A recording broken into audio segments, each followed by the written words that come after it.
तो hello friends, तो आपको हमारे YouTube चैनल में बहुत बहुत स्वागत है। मैं आशा करता हूं कि आप लोग बहुत अच्छे होंगे, मैं भी अच्छा हूं। तो देखिए, एक न्यू वीडियो के साथ फिर से मैं आपके पास आया हूं। यदि आपने हमारे चैनल को सब्सक्राइब नहीं किया तो प्लीज़ सब्सक्राइब भी कर लीजिएगा और कमेंट में ज़रूर कमेंट भी कीजिएगा, लाइक भी कीजिएगा। साथ में देखिए, जो फॉल्ट्स है क्या आ रहा है कि ये लैपटॉप एक हमारे पास रिपेयरिंग के लिए आया।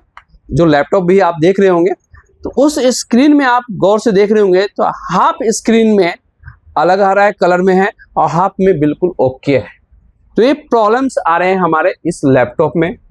तो अब इस लैपटॉप में कैसे पता करें कि ये प्रॉब्लम हमारा स्क्रीन का है या स्क्रीन से रिलेटेड जो सर्किट या केबल जो लगा हुआ है उस केबल से रिलेटेड है।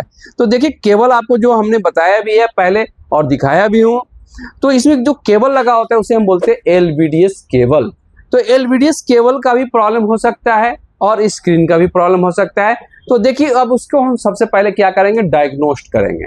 तो डायग्नोस्ट करने के लिए हमारे पास कोई दूसरा स्क्रीन सेम होनी चाहिए कि जितने पिन का ये एलवीडीएस केबल का कनेक्टर दिया हुआ है उतना ही पिन का सेम स्क्रीन हमारे पास होनी चाहिए। साइज में भले ही अंतर हो सकता है कि 14 इंच ना हो तो 15 इंच भी चल जाएगा या 15.6 इंच भी चल जाएगा, कोई दिक्कत नहीं है। डायग्नोस्ट करने की बात हम कर रहे हैं कि डायग्नोस्ट कैसे कर सकते हैं। तो सबसे पहले आप क्या करेंगे, आपने फॉल्ट तो देख लिए, तो हम सबसे पहले इस लैपटॉप को क्या करेंगे, पावर ऑफ कर देंगे। क्योंकि ऑफ कंडीशन में ही कभी भी आपको एलवीडीएस केबल को निकालना है या लगाना है। कभी भी आपको ऑन कंडीशन में एलवीडीएस केबल को नहीं लगाएंगे। अब इसके लिए सबसे पहले आप क्या हम करने जा रहे हैं, पावर ऑफ करने जा रहे हैं। तो देखिए, हमने पावर ऑफ कर दिया। पावर ऑफ करने के बाद आसानी से देखिए, हमने बेजल पहले से ही ओपन कर लिया है, जो आपको थोड़ा सा इजी हो जाएगा कि हम कैसे खोल के दिखा रहे हैं। अब यहाँ पर 4 स्क्रू लगे होते हैं, चारों स्क्रू को भी ओपन कर रखें और आराम से स्क्रीन को इसे नीचे रखेंगे। अब एलवीडीएस के केबल जो यहाँ पर कनेक्टर लगा हुआ है इसमें लॉक है। इस लॉक को हमें पहले यहाँ पर डिस्कनेक्ट करना होगा। देखिए, लॉक को हमने डिस्कनेक्ट कर लिया है और डिस्कनेक्ट करने के बाद इसे केबल को आसानी से बाहर निकाल लेंगे। जी देखिए, ये एलवीडीएस केबल है और इसे हम आसानी से इसे बाहर निकाल लेंगे। तो देखिए, ये हमारा स्क्रीन अलग हो गया है एलवीडीएस केबल से, जो हमने आपको दिखाया भी कि एलवीडीएस केबल लगे हुए। अब इस स्क्रीन को हमने अलग कर लिया है। अब दूसरा स्क्रीन इसकी जगह पर हम लगाकर आपको दिखाने जा रहे हैं कि अब उस स्क्रीन में क्या इशू हो रहा है। क्योंकि देखिए, 2 चीजें यहाँ पर लगे हुए, एक डिस्प्ले को लाने के लिए एक एलवीडीएस केबल और दूसरा हमारा स्क्रीन होता है। जो ये एलवीडीएस केबल का फर्स्ट पॉइंट जो हमारे स्क्रीन से जुड़ा होता है और सेकंड जो होता है मदरबोर्ड से जुड़ा हुआ। मदरबोर्ड से तो डिस्प्ले आउट होकर कहाँ आ रहा है, स्क्रीन के ऊपर आ रहा है। तो अब हम दूसरा स्क्रीन भी लगा के दिखा देते हैं। अब देखिए, हमारे पास जो आप देख रहे हैं, जो पहला स्क्रीन था वो हमारा 14 इंच का स्क्रीन है और ये जो स्क्रीन है ये हमारा है 15 इंच का स्क्रीन है। स्क्रीन का साइज की बात मैं कर रहा हूँ। कनेक्टर दोनों का सेम है, उसमें भी 30 पिन के कनेक्टर थे और इसमें भी 30 पिन के ही कनेक्टर्स हैं। कनेक्टर सेम है, इसलिए हम इसे आसानी से इसे लगा भी लेंगे और लगाने के बाद इसे ऑन करके भी मैं आपको दिखाऊंगा कि कनेक्टर आपको कैसे लगा या नहीं। तो देखिए, यहाँ पर हमने कनेक्टर सबसे पहले लगाएंगे। देखिए, लगा दिए और इसे लॉक कर देंगे। जी, ये हमारा लॉक भी हो गया है। लॉक होने के बाद अब हम यहाँ पर क्या करते हैं, स्क्रीन को जस्ट ऊपर उठा लेते हैं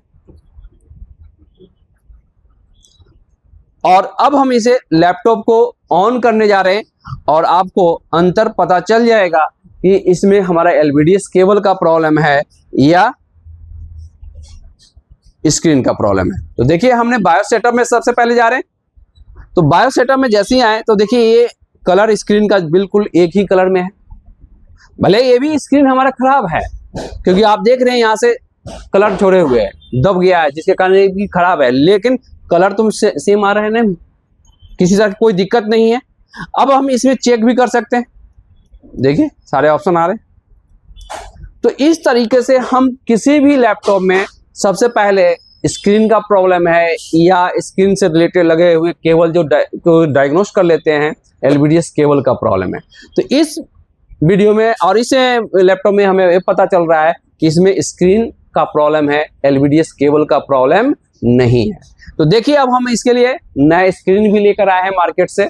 तो तो स्क्रीन भी हम आपको दिखाएंगे और साथ में इसे लगाकर भी दिखाएंगे। पहले हम इसे पावर ऑफ कर लेते हैं। हमने पावर ऑफ कर दिया, क्योंकि बार बार मैं वीडियो में बार बार बता रहा हूं कि पावर ऑफ कभी भी आप जैसे रैम कभी लगा रहे हैं, कभी भी आप LVDS केबल लगा रहे हैं या SSD लगा रहे हैं, तो जरूर याद रखें, या SSD आप लगा रहे हैं चाहे वो NVMe हो या M.2 हो, कभी भी ऑन कंडीशन में लगाने की कोशिश मत कीजिएगा, क्योंकि उनकी कनेक्शन डायरेक्ट CPU से होता है। कहीं बाई चांस आपको लगाने में आपस में दो पिने टच हो जाते हैं, तो जिसे हम बोलते हैं शॉर्टिंग। शॉर्टिंग होने के कारण हो सकता है आपका मदरबोर्ड में प्रॉब्लम हो सकता है। इसलिए कभी भी इलेक्ट्रॉनिक्स डिवाइस की बात कर लें, कोई ऐसा नहीं है कि एक हमारे लैपटॉप में ही ऐसा होता है, नहीं, किसी भी इलेक्ट्रॉनिक्स डिवाइस में कभी भी ऑन कंडीशन में काम नहीं करते हैं। तो देखिए हमने पावर ऑफ कर दिया। पावर ऑफ करने के बाद इस स्क्रीन को भी अलग कर लेते हैं। लॉक से पहले डिस्कनेक्ट कर लेते हैं। जो हमने लॉक पहले बताया, देखिए ये लॉक होता है, देखिए ये लॉक, इसे हमने अलग कर लिए और साथ में अब इसे कनेक्टर्स को भी अलग कर लेंगे। ये देखिए ये स्क्रीन हमारा अलग हो गया। अब इसके बाद में जो न्यू स्क्रीन आया है, न्यू स्क्रीन की बात कर रहे हैं, तो देखिए ये हमारा नया स्क्रीन आएगा, सामने देख रहे हैं बिल्कुल। और स्क्रीन के साइज जो हमें होता है, यहाँ पर नंबर दिया होता है, इस नंबर से भी हम पता कर सकते हैं कि कितने पिन का ये स्क्रीन है। तो देखिए ये जो आप देख रहे होंगे लिखा हुआ NT14 NT140 के मतलब है कि ये 14 इंच का स्क्रीन है। जो स्क्रीन का साइज है वो 14 इंच का है। आप उसी तरीके से जो हमारा इससे पहले जो स्क्रीन हमने दिखाया था उस पर भी दिखा देते हैं आपको। देखिए यहाँ पर लिखा होगा NT156। तो ये जो स्क्रीन का साइज हुआ ये 15.6 इंच का स्क्रीन का साइज हुआ, जो लिखा हुआ NT156। तो इसी तरह से कोई भी स्क्रीन को आप साइज को पता कर सकते हैं कि ये कितने इंच का स्क्रीन है। और जो मैंने नंबर बताया, इस नंबर को आप यदि गूगल पर डालते हैं तो उसका पूरा डिटेल्स बता देगा कि कितने पिन का स्क्रीन लगा हुआ है, कौन सा स्क्रीन है, HD है, फुल HD है, UHD है, LCD है, LED है, सारा इंफॉर्मेशन आपको आसानी से मिल जाएगा। तो देखिए अब हम इसे आसानी से इसे लगाने जा रहे हैं नए स्क्रीन को। देखिए सबसे पहले आप क्या करेंगे, इस कनेक्टर्स को, हमारा पावर ऑफ है, देखिए सबसे पहले हमने इसे कनेक्टर को लॉक किए और लॉक दोनों साइड से इसे बैठा देते हैं। देखिए लॉक में बैठ गया है।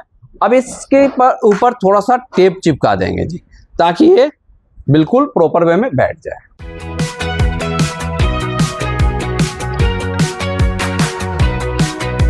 अब इस टेप को हमने लिया और इस कनेक्टर्स के ऊपर यहाँ पर प्रॉपर वे में चिपका देते हैं और इसे डिस्प्ले पर प्रॉपर वे में चिपका देते हैं। और ये आसानी से इसे हमने इसे ऊपर खड़ा कर दिए,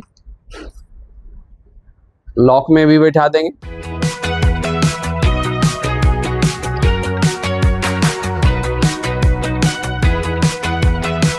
देखिए ये बैठ चुका है। अब इसे आसानी से ऑन कर लेंगे। ऑन करके हम डिस्प्ले का देख लेंगे क्या जो ऑन हो रहा है।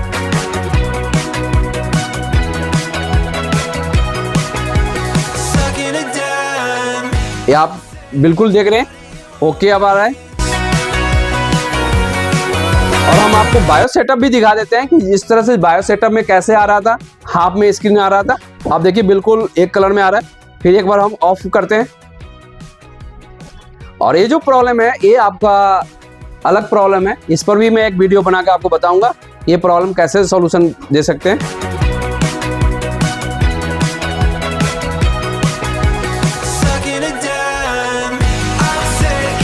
ऑन कर देते हैं और गो टू बायो सेटअप में डेल के लैपटॉप में जाने के लिए हमें क्या प्रेस करना होगा, F2 प्रेस करके कहाँ जाएंगे, बायो सेटअप में जाएंगे जी। तो देखिए बायो सेटअप में हम पहुंचने वाले हैं। तो देखिए बिल्कुल आप ओके देख रहे हैं। और इस तरीके से हम कभी भी किसी भी लैपटॉप में आसानी से स्क्रीन को चेंज कर सकते हैं। और आप देख रहे हैं कि किस तरह से प्रॉपर वे में इसका वीडियो आ रहा है। अब आप स्क्रीन साइज आप भी देख रहे होंगे और सारे इंफॉर्मेशन भी देख रहे होंगे। सारे स्क्रीन का साइज बिल्कुल एक कलर में होनी चाहिए, कभी भी 2 कलर या 3 कलर में नहीं होना चाहिए। कभी कभी देखिएगा कि अलग अलग डिवाइड हो जाता है, इसका मतलब कहीं ना कहीं हमारा LVDS केबल या स्क्रीन का प्रॉब्लम है। तो इसलिए मैंने आपको ये भी बता दिया कि किस तरह से आप डायग्नोज कर सकते हैं। तो बहुत लोग कहते हैं कि सर क्या मैं नया डिस्प्ले खरीद के पहले से रखूं? ऐसा कुछ नहीं है। जैसे ही हमारे पास रिपेयरिंग के लिए कोई आता है तो हम उस स्क्रीन को जो खराब होता है उसको रख लेते हैं अपने पास, और रख इसीलिए लेते हैं कि हमें दूसरे जो लैपटॉप आएगा कभी भी भविष्य में तो उसे हम उसे लगाकर डायग्नोस्ट आसानी से कर सकते हैं कि ये जो प्रॉब्लम है ये स्क्रीन से रिलेटेड है या स्क्रीन से रिलेटेड मतलब जो हमारा केबल लगा हुआ है जिसे LVDS केबल कहते हैं, LVDS केबल से रिलेटेड है। तो देखिए अब हम इस पर 4 स्क्रू लगाएंगे, यहाँ पर स्क्रीन के ऊपर 4 स्क्रू लगाएंगे। तो इसी तरीके से आप किसी भी लैपटॉप का स्क्रीन को आसानी से चेंज कर सकते हैं। कभी भी याद रखिएगा, स्क्रीन चेंज करने के लिए कभी भी हमें पूरे लैपटॉप को ओपन करने की जरूरत नहीं होता है। केवल बेजल को आप ऊपर से निकालेंगे, बेजल निकालते ही आप स्क्रीन को आसानी से, यहाँ स्क्रीन के ऊपर मैंने आपको बताया 1 2 3 4 स्क्रू लगे होते हैं। 4 स्क्रू को ओपन करने के बाद आसानी से अपने स्क्रीन को इस साइड में रखेंगे और इसे रखने के बाद LVDS केबल को पहले डिस्कनेक्ट कर लेंगे। LVDS केबल को डिस्कनेक्ट करने के बाद न्यू स्क्रीन को लगाकर फिर हम, कहने का मतलब है कि एक लैपटॉप में एक स्क्रीन को चेंज करने में ज़्यादा से ज़्यादा जो आपको टाइम लगेगा वो आपको ज़्यादा से ज़्यादा 5 मिनट, इससे ज़्यादा नहीं। हाँ, लेकिन एक चीज़ को ध्यान रखना है, कभी भी पावर ऑन कंडीशन में स्क्रीन को नहीं लगाना है। थैंक यू, धन्यवाद।